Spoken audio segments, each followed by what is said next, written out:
Yan. Para... Yan ang nagturo sa akin ng basketball. Kaya ako naging mahusay na mag-basketball.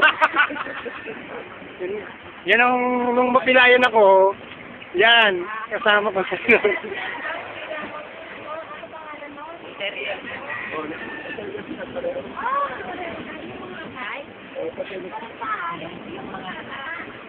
yung mga basta na wala rin. Tama nga yung ako, no? Ano yung bahay niyo dati? Ha? Yung bahay niyo dati?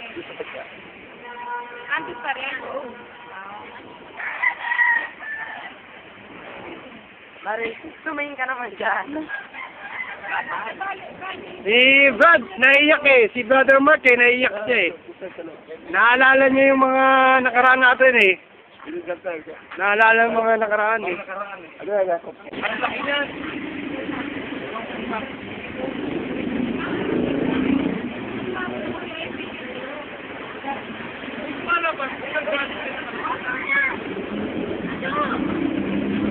Hoy!